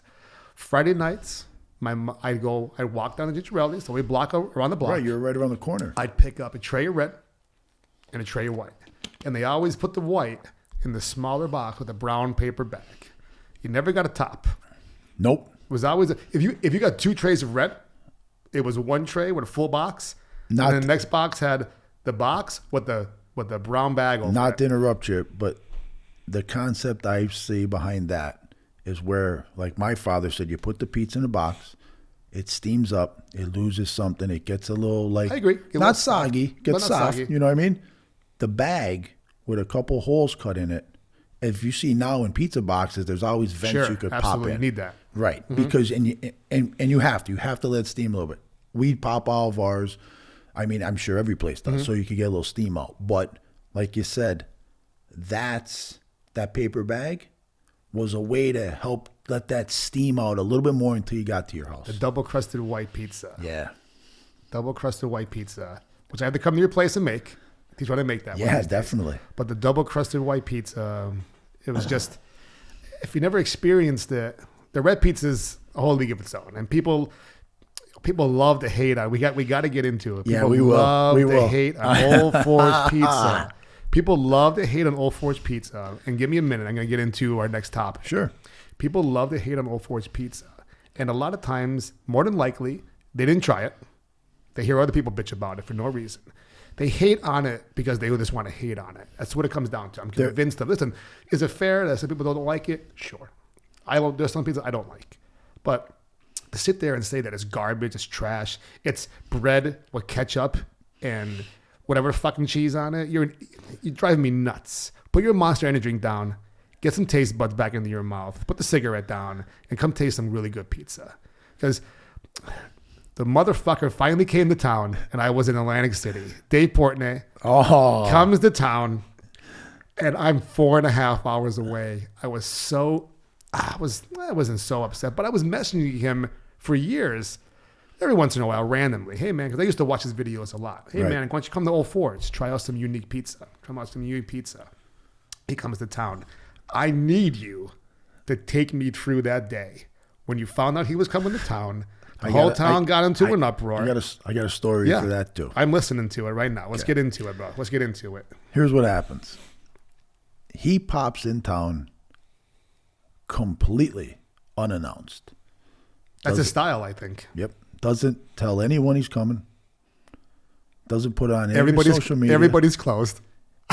Everybody's closed during the day. There's our Karen Janelle's is open during the daytime. Our Karen Janelle's is open. That's it. And I'm not sure if Ravillo's was open. He's open now during the day. I'm not sure if he was then. Everybody opened. Right. Go ahead. I'm listening. I'm so sorry. Here's the story. Yeah. So, unannounced surprise visit. I'm home. I'm sick that day. I don't feel too good. I'm not like drastically sick, but I don't feel good. I'm like, I'm not going into work today. I said, I'm going to relax today. I think it was a Wednesday, September. Sounds about right. 2019 or August 2019. I'm not going in to work. So I lay back down in my bed. I get a phone call a half hour later. This is now like around maybe 11 o'clock. They said, did you hear who's in town? I said, what? I was groggy because I went back to bed. I was going to stay home all day. Who's in town? They said, that guy, that one bike guy. I go, who's that? They go, that one bike guy. You know, the one bike guy. I said, what are you talking about? They said, the guy who does the pizza reviews. I said, Dave Portnoy, the El Presidente, or President, whatever he called himself. And I said, he's in town. They said, yeah, he's in town. He's doing reviews. Is it Portnoy or Portnoy? I think it's Portnoy. I apologize if I say it wrong. I think it's Portnoy. I think it's Portnoy. I want to make sure I say it correctly. Okay, go ahead. Yeah, I'm not sure, but Dave Portnoy. Dave Portnoy. Yeah. They said he's in town. He's at here. He's at our Carol's right now, our Karen Janelle's. I said, what? They go, yeah, he's holding a baby, taking a picture. And I was like, I watched all the reviews. Yeah, right. Yeah. They said he's holding a baby, taking a picture, and that's a great story. Mm-hmm. They ran up to CVS. They took the picture while he was still in town. They ran up to CVS and they asked him to autograph it. They got it printed out real quick. Oh, no shit. He's holding the baby with the pizza and everything. Great. So anyways, back to the story. But that was a good little portion of it. So I'm like, they're like, yeah, he's going around to the pizza place. I'm like, they said, you got to get down there. They said, you have to make him pizza. He's going to go around. No choice. I said, I'm homesick. I said, I got to get up. I pop up. I shower. I get in the car. How excited were you? You'd be a little pumped up. I was scared. I was excited. I was a little nervous. Right. I mean, you know what I mean? Yeah, that's really, really in the beginning, really, really cool for the town. Awesome for that exposure and for the pizza. Awesome. You know what I mean? Awesome for the town. Yeah. So go ahead. Sorry. No problem. Awesome for the town. Like I said in the beginning, I was groggy. I'm like, who are you talking about? And then I was, oh my God, like Dave motherfucker's in town. El Presidente is in town. I'm like, it's the pizza guy. Mm-hmm. So now he's finishing up when they're calling me because he's taking the pictures at our Karen Janelle's like we said with the baby. I figuring he's going to start going around. So I mean, next place probably going to go to is Ravillo's because it's right across the street. It's up the road. It's up the road. It's across the street to the right. The street. It's up the road. It's up the road. So I get up real quick, groggy, don't feel good, a little temperature. I jump in the shower, and I'm getting dressed. At this time, he's already in Ravillo's. He's doing the review in there. I come flying down Main Street from my apartment. I live down the road, so I'm coming up the road. Dave Portnoy and Frankie are crossing the street. I didn't see them at the time. I'm rushing to get to my place because I don't want to miss him. I don't know where he's at. He was just at Arcaro's. Then I found out he's at Ravillo's. Where is he? Wow, I'm flying. Who's crossing the road in front of me? I slammed the brakes on. Dave Portnoy and Frankie. I go, oh my God. I said, he's right there. I pull up on the right. He's standing on the sidewalk. He's about to walk past the pin across the street from Arcaro and Janelle's. So he's making his way now up the road. Probably going to hit Cusimano's next. I stop. I said, El Presidente, Dave Portnoy, how are you? He goes, who the fuck are you? But laughing, not in a bad way. Yeah. I said, my name's Russell Rinaldi, I said. He goes, oh. He goes, how are you? Nice to meet you. And I said, nice to meet you too. I said, what are you doing in town? You doing the pizza reviews? He said, we are. I said, where were you so far? We're at Arcaro and Janelle's. He said, we're at Ravillo's. He said, we're going to go to Cusimano's now, Frankie. And if you're standing at the pin and you look towards up the road, I have 2 big trees in front of my place. Yeah. So I have the front sign on my building, which is the front door sign, and then I have a side sign. But you can't see the side sign because the tree's in the way. He goes, and then we're going to go to that place. He didn't even, I almost hit him, number one. Could you imagine? Who the fuck are you? Number 2, in a nice way. Imagine you ran him over in town. Imagine you ran him over and finished him off. Like, right. Like the pizza guy gets killed in 04. Right. Spike. That would not be good. So we're talking real quick, and then he goes, Frank, and then we're going, what's that other place next door? I said, that's Cafe Rinaldi. He goes, yeah, Cafe. He goes, oh, wait. He goes, you just said your name's Rinaldi. I said, that is. He said, are you the owner? I said, I am. He said, awesome. He said, we'll be at your place in about 20 minutes. I said, okay. I said, I'm closed. I said, he goes, oh, all right. Well, then maybe next time I'm in town. I said, oh, no. I said, I'm closed, but I'm going in. I said, yeah. I said, a lot of places aren't open during the day. He said, yeah. He said, we're moving around here and Frankie's Googling as we're going. A lot of places aren't open during the day. I said, no. I said, a lot of places open at night. Few are open during the day. So long story short, he goes to Cusimano's. I run in my place. I have 1 or 2 people working during the day. We have some prep cooks. At the time Oven was on though, at least, right? Oh yeah, Thank God for that. yeah. Ovens are always on. Yeah. Ovens are always on. Well, at the time, anyways, I had a lady who was working for me then. She's making the fresh dough in the morning, anyways. I got a couple guys there. Well, I had one guy there and the one woman. She's doing some of like the pizza prep. He's doing some of the kitchen prep at night. Ovens are always on. I run in, panicking a little bit. Temperature's hot. I wish I could have saw you. I almost hit Dave Portnoy. Frankie's filming. They're in Cusimano's. I'm rushing to get his pizza made. I know he's just going to come in, taste it, talk a little bit, leave. He's just bouncing fast. You know me, obviously. I'm a talker. So what do? I burn his first pizza. He's out front waiting for it on the street. People see him. Now he's at the fourth place. The crowd's growing. The crowd is big. The crowd is big. I keep on seeing pictures on Facebook. Right. I keep on getting more and more jealous and I'm not there. Continue. The crowd is growing from Arcaro's to Ravillo's to Cusimano's. Now he's in town for at least an hour and a half. So now they're following him. So he's out in front of my place waiting for the pizza, talking to. Thank God the crowd was big, though. I'll be honest with you.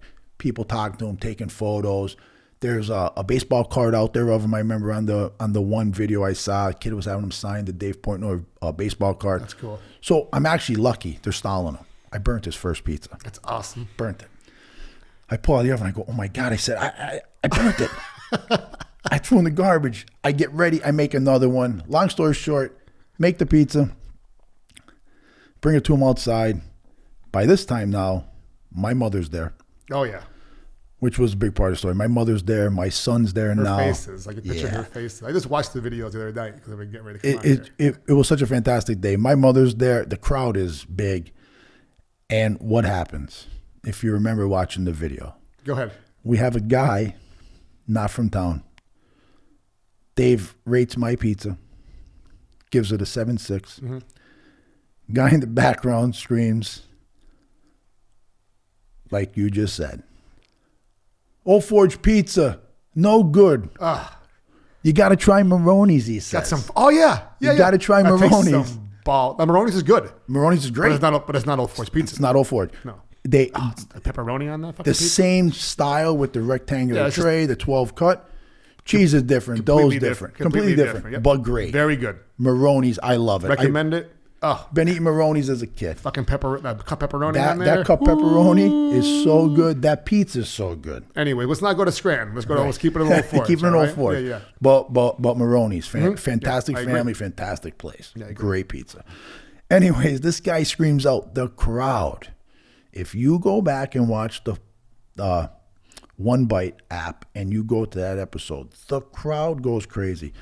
My mother standing on the street, leaning against her car. My son's there. I'm there. Dave's right next to me. And Frankie's filming. Frankie pans to the guy. You could see it. This guy's, the crowd, there had to be in front of my place at that time 200. The There were about 200 people. the balls to say 100, that. 180. Yeah. The 180. Frankie pans the camera over, and all of a sudden, the camera, let's say this is the crowd, this is the guy, and the crowd goes over here and over here. This guy's standing there by himself. That's it. And he was like, and Frankie goes, my mother turns around and looks at him dead in the eye. And Frankie pans over, my mother looks at him, and Dave goes, whoa. He goes, that sounds like fighting words over there. My mother goes, or Dave Pointer goes, you should get that guy. My mother said, no, he's entitled to his opinion. He said, my mom goes, Maroney's is great pizza. He said, he's entitled to his opinion. My kid screams out, this is 5 years ago. Mm-hmm. He's 10. He goes, get the mafia after him. Dave looks at my son and he goes, yeah. He said, yeah, that's right. He said, that's right. And then the guy starts apologizing. Nobody wants to hear it though. At that time, you made your mark. Yeah, for sure. So we go on with the interview. We go on with the review. Dave finishes it. Crowd disperses. He's going to his next place. The guy comes up to me after the interview. He says, I want to tell you, I'm so sorry. He said, I love your food. I'm just not an Old Forge pizza guy. I said, like my mother said, I said, you're entitled to your, he was shaking. You gotta pick your timing. Definitely bro. a wrong time. Wrong time to do it. I chase Dave Portnoy down the street. He's parked across the street from our Karen Janelle's in their dirt lot, across from their restaurant. And him and Frankie are loading their stuff up, getting ready to go to the next place, which was, they said they were going to Salerno's after this. I run down and chase him. And if you watch, a lot of people haven't, if you watch the review of my place, you have to stay to the end. They're parked in the parking lot. I run over. I knock on the window. He rolls the window down. Obviously, Frankie just starts filming because he films every time Dave starts talking to somebody. And then if they edit it, cut it, add it. I said, Dave, I had to tell you something. I said, the guy came over to me afterwards and started apologizing. He goes, and we start laughing. It's like a 30-minute thing. We're talking. Me and him are laughing our asses off. He goes, I thought somebody was going to kill that guy. He goes, and to clarify, he goes, how about your son? He goes, my son said, get the pizza mafia after him. That's what he said, the pizza mafia. Yeah. He goes, how about your son? He said, how he screams out, get the pizza mafia after him. I said, yeah. I said, yeah, he watches a lot of TV. I said, but it was just a really good, like, start, middle, ending. You know what I mean? It was great. Really, really cool. And I'm going to tell you something. You watch a lot of his stuff, and again, it's only my opinion and my take on him. A lot of people like him, a lot of people hate him. I mean, that's just normal in the world. When he was in town, he was such a cool, like, down-to-earth, like, it was almost like he was from here. I get it. Do you know what I mean? Yeah. And he said, at my place, he said, this crowd's getting, he said, like, I go to a lot of places. He said, I've done hundreds of reviews, and I get big crowds. He said, I don't know if I've had crowds like this before, he said, people are like, you guys, like, really have something here, he said, people are, like, coming out of everywhere. I said, well, obviously they're coming for the pizza too. I said, but they're coming for you. I said, Dave, I mean, it's you. You're like you're a star, especially when it comes to pizza. He said, yeah, I know. He said, but these crowds, these people coming up with the autographs and their phones, and he said, people handing me babies. He said, he goes, people handing me babies. He said, that doesn't happen. He said, I feel like I'm home here. He said, this is a great town. He said, this is a great town. He said, you guys have a lot of, history here. He said, a lot of tradition here. He said, I'm so glad I came here. I'm sure he says that about other places too. And I'm sure maybe he says other things about, I don't know. But what he said about Old Forge, and he was like, what a great little knit community. He said, this place is great. He said, I'm coming back. He said, we got to get him to come back. Oh, we'll get him to come back. I'm going to tell you what, he loved it. He told me he loved it. He loved all the places. He loved, and getting back to what we said about before, he said, I've never seen so many pizza places in one area. Oh, it's amazing. Congested, he said, in one area where everybody loves the next owner. He said, I do reviews, other states, cities. I'm in New York. We're at a review here, right next door. He said they want to chop each other's heads off. I bet. Yelling, screaming, fighting, this and that. All kind of. He said, you guys? He said, because he said he had a little history on before I came up. He said, you guys? He said, everybody gets along. Everybody compliments everybody. I heard you guys help each other out. Like we said before, you borrow stuff from one place to another. You guys patronize each other's places. You go in and have dinner. You get takeout. I said, there's so many places in Old Forge. Like, if you even think back to, like, a lot of the owners. Like, for instance, I used to work in Brudico's restaurant. You know what I mean? Yeah.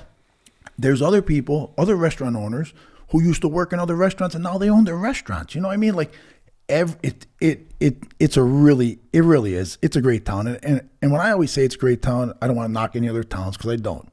But I know it's our town. Yeah. We know a lot about it.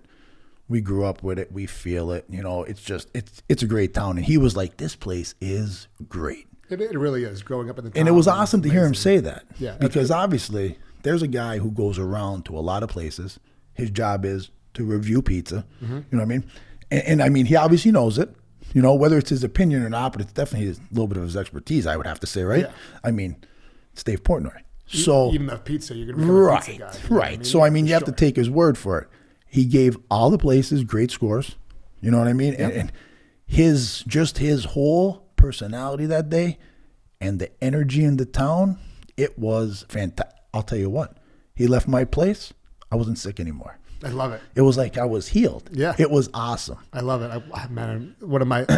I so wish I was there. Then he came down this way to the valley. He did a bunch of places. Definitely love to get him back in here. And people make comments like, so I do pizza reviews. And was my inspiration from him? Yeah, probably. I mean, a lot of people inspired to do, they get good ideas. You know what I mean? You know, DiMattia's Food Fight page is a lot more than just pizza, though. I mean, right. I just got done reviewing the Double Big Mac. Yeah, I saw that.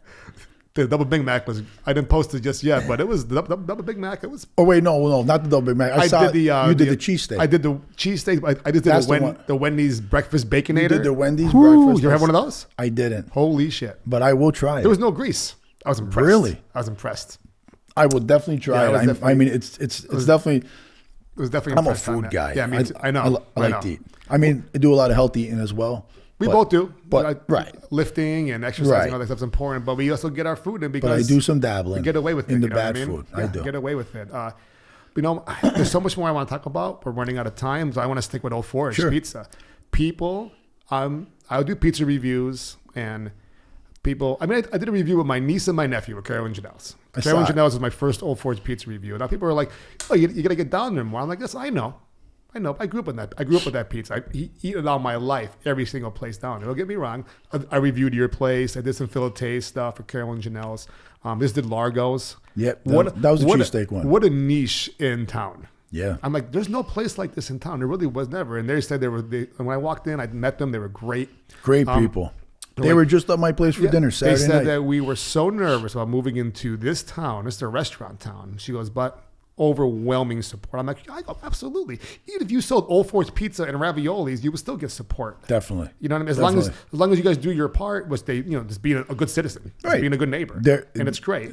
They're great people as well. Like the other businesses, I mean, they're hard workers. Yeah. They're good business people, and they're good friends. And Old Forge is a food town. Now you got a McDonald's and a BK in there. I'm a big BK guy myself, but they have their places in the town as well. You know what I mean? But if people just fucking hate on Old Forge pizza for no reason. Oh, it's trash. It's bread with cheese and ketchup. It's this, it's that, it's that, it's this. It's like, you never even had it. And then people say, oh, the white crust, the double crusted white pizza, I think that was sent from heaven. Like somebody, it's like, here's this gift to the world. There's a double crusted white pizza. And it's just, I can't get enough of it. Do you know? So good. To this day, and I don't know where the double crust. That's my next question. I don't know. Nobody ever talked about it. Someone had to originate from somewhere. I'm going to be honest with you. I think that the invention and the beginning and the birth of Old Forge Red Pizza at the time and up into this day, which is now well over, I want to say 100 years, it was so powerful and strong that people are still amazed about it. Yeah. How it happened, where it happened, what did it, who started it, that they didn't even start asking questions about the double white yet. They still can't figure out the red. I love it. Then people are like, oh, it's just Sicilian pizza. I'm like, it's not Sicilian. It's Italian grilled cheese sandwich, they told me. God. Who doesn't like a grilled cheese number one? Yeah. But it's not a grilled chease. But I'm just saying, it's completely different. It's completely different. People call it the double crusted white grilled cheese. Yeah, I've heard it before. It's just an Italian grilled cheese sandwich. Number one, an original grilled cheese sandwich with a bowl of soup or something is fantastic. Yeah, but a grilled cheese sandwich and a double crust white Old Forge style pizza is not the same thing. It's two completely. It's apples and oranges. We're comparing. Is it cheese and bread? Sure. But it's completely different. But people are bozos. Right. It's a whole different invention. People hate on the town for no reason. And I get it. They want to hate on it. But then again, most of those people are just miserable. They bitch about everything. Like my page, you're on my page a lot. Love your page. Top fan. Top fan. You comment a lot on the page. And the page is growing really, really well. I like all the food pages, but I follow yours. Yeah. I mean, I follow all. I follow yours. I follow all of them too. I follow yours because I know you very well. You're from town. Mm-hmm. I know we grew up a block, like we said, 2 blocks away from here, 8 houses away. I keep it positive. Right. I don't put any posts about. You're good. You're great. I'll blast some McDonald's and some BK and some chain restaurants once in a while, but I try not to. But as far as a local mom and pop shop, I've said this before. I'm on here. Who am I to blast a piece of pizza I don't like? Right. You know what I mean? Because if I don't like it, the other 8 people, they might like it. You know what I mean? But I'm not going to post that. People are like, oh, you got to be honest. My reviews are honest. I don't post my bad reviews because no one needs to know about it from me. You know what I mean? Keep it positive and all that kind of stuff. People make comments though. Like someone made a comment about, place A. Oh, those French fries there suck. Well, why do you even feel the need to say that? You're a restaurant owner. Close it up. You're a restaurant owner, Russ. You know what I mean? So you deal with it all the time. People want to just come in there. 99 of 100 people have a good meal, but then you hear about the bad meal. And then other people hear about the bad meal. It's just how it is, It's just, I think there's just some people out there, like you said, they just, for whatever reason it is, they just want to knock it. I don't know who hurt them or what happened. I don't know if they choked on Old Forge pizza when they were younger on accident and they hate it now. No, we all know this. As the years go on, more people are knocking. I mean, we're discussing Old Forge, but just in general, more people are knocking more places on the internet because it's a lot easier to do it sitting on your phone, your computer, in your living room than in your actual place that you had the place. Yeah, Northeast PA in general, right? Northeast PA has some of the best pizza. I don't care. People, you got to travel more. Travel more where? There's hundreds and hundreds of pizza places here, from transplants you got to go to Jersey. Well, the guy up the street is from Jersey. Right. The 2 guys down the street there, they're from New York. They get water shipped here. So don't tell me it's fucking location. Don't get me wrong. I hear what you're saying. Now, my fiance is from Jersey. She brings me pizza home from places. One particular place called Pizza Masters. The pizza's amazing. It's like 8 hours old, and I fucking love it. Right. You know what I mean? So I like pizza everywhere. Me I don't too. hate on Me pizza too. anywhere. I haven't. I'll be 47 years old. I'm probably eating pizza that I can remember since I'm probably about 4. So just think about that. I have never ate a piece of pizza in my life in Old Forge, out of town, in the country, out of the country. I haven't ate a piece of pizza in my life where I hated it that much that I would go and bash it, put it down. You might not eat it again. I just might not eat it again. But there's no need to bash it. No way. Like, there's people who really, like, get their gears going, like, bashing it. They really do. They do get their gears going. And when you read some of their comments, I could actually picture them. Like, they get so upset. Like, right. Monster Energy drink. I could picture them in there. Yeah. And you know what's amazing about the bashing? And I said this. We said it before we started, but I've been saying this for years. A lot of people bash Old Forge Pizza, and there's so many places who advertise it and sell it also out of Old Forge. Oh, yeah. Like a lot of places, and I'm grateful for that. I'm not. I would love. I was in Vegas at a bachelor party in 2005. There was a place out there in a strip mall. I think it was 2005. I remember the year. It's the year Syracuse won the national championship with Jerry McNamara. Right. Yep. I think he was a freshman. Scranton native. Yep. He was a freshman. It was the year he won it. We were at our friend's house who lived out there. We were coming home, flying home. They played on a Monday night. We were flying home Tuesday. We stopped in a strip mall. He said, "You'll never believe it. There's a place out here that sells Old Forge pizza, red and white." I said, I'll have to find it next time I go out there if they're still around. I'm going back in August. It was in a little strip mall. It was in a little neon sign. Old Forge pizza, red and white. No shit. We went in. We got a couple trays. And they sold wings. We got a couple trays, couple wings. I think we probably got some beer at the time I was drinking. And we went back to his house. We watched the game. We ate pizza, wings, drank some beer, went to bed, got up, and took our flight home for Tuesday. Probably. I'm going to tell you what. I mean, in Vegas, in the desert, Old Forge red and white pizza was good. Can't beat it. No, it was good. I mean, you're almost 3,000 miles away. There's a place selling Old Forge pizza. Yeah. That you happen to just be around the corner of your friend who lives there on a bachelor party, watching Syracuse win the national championship. Scranton native. Right. I used to go to basketball games to high school and watch Jerry McNamara play against us. Me too. Right. He used to play against us. What a fantastic player he was. I was friends with the Bishop Hannon, so I would go hang out with them and watch those games. He always smashed this. He was fantastic. He was fantastic. But that's my Vegas pizza story. And it all like a little bit, like 4 or 5 memories all tied into one. Yeah, this whole area has amazing pizza. Russ, speaking of food, we have here a cookbook. We do. Wise Guys Love to Cook. Who wrote this book? My father. Tell us just a little bit about that. Well, just a little bit. My father, like I said, going back with his great-grandma, his grandma, his mom, my dad. My dad, I actually I posted a photo a few years back on my Facebook. There's a picture of my father cooking with his mom in the kitchen of their house. Right there? This right here is my father's.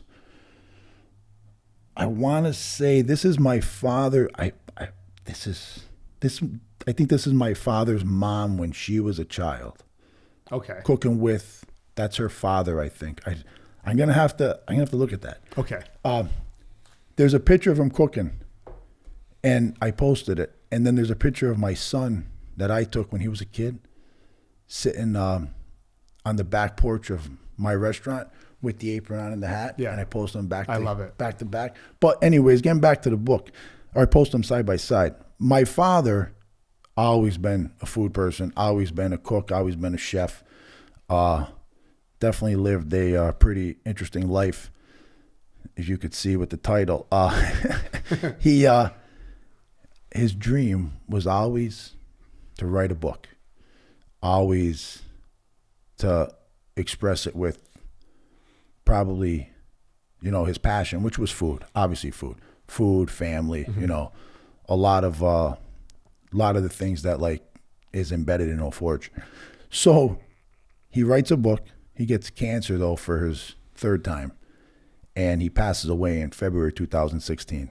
The book comes out in April of 2016. My sister's a writer, editor, so she helped get it to publish, and she helped get it, edit it and That's great. get it going.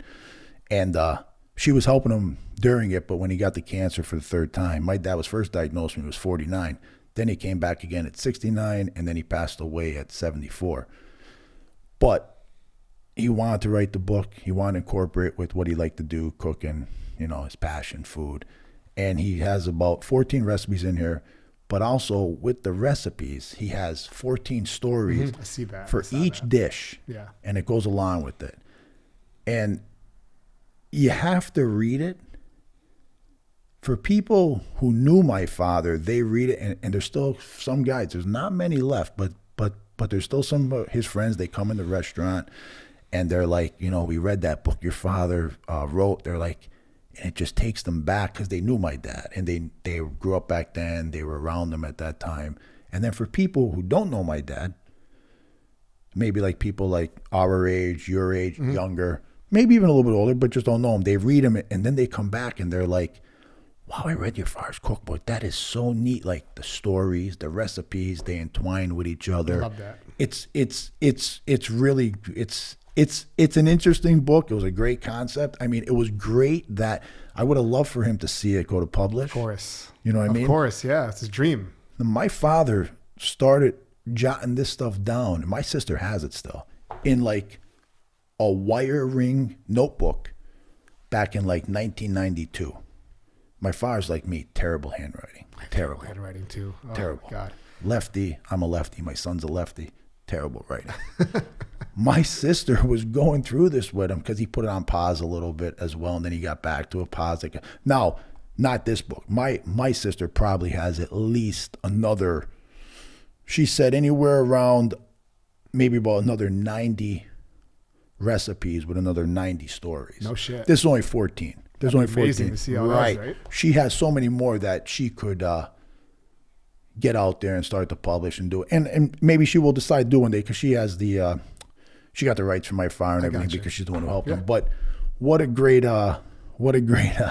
it's a great book. It's a great story. Thanks for sharing that. Yeah, Russell. definitely. Now, are some of these recipes available at your restaurant? Some of the dishes? Some of the dishes available at your restaurant? Most of them, the ones that are in here, Yeah. most of them aren't. Okay, I understand. And my sister put them out that way on purpose. That makes sense. Right. That makes sense. I like that. Like, for instance, there's one recipe in here. It's beef tornadoes over garlic toast. Now, do we serve that occasionally? Sure, we'll put on special, something like that. Not on our menu, though. Okay.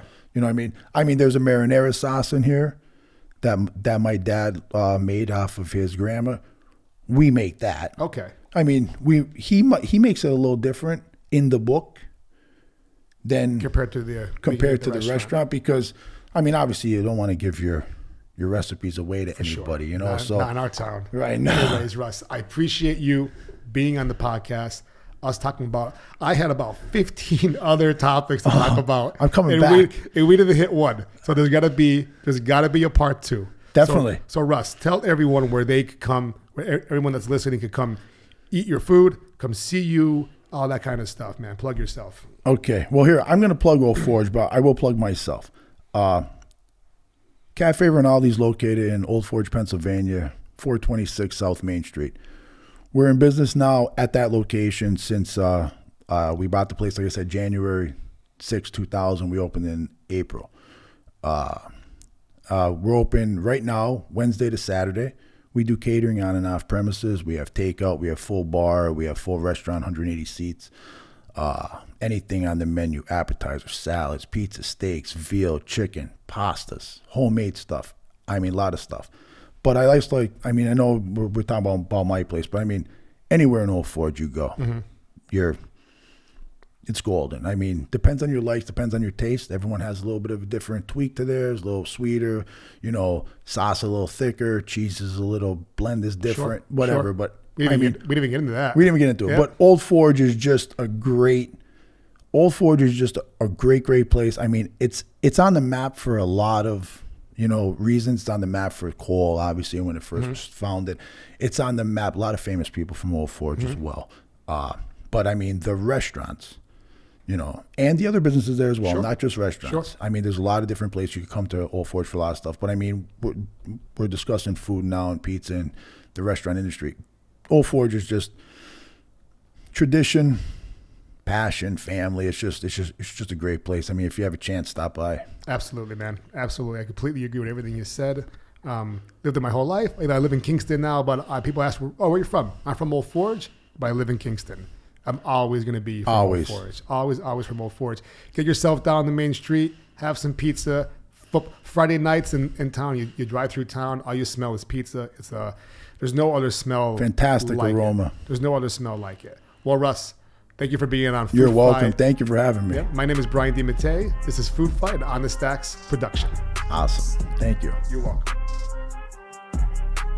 Just want to give a quick shout out to friends of the podcast, Razzi's Pizza in Sawyersville, Brute's Barbershop in Old Forge, and Tom Munley Law in Scranton. Thank you for your continued support. Thanks for tuning into Food Fight. For more content, follow DiMattia's Food Fight page on Facebook and subscribe to On the Stacks YouTube channel.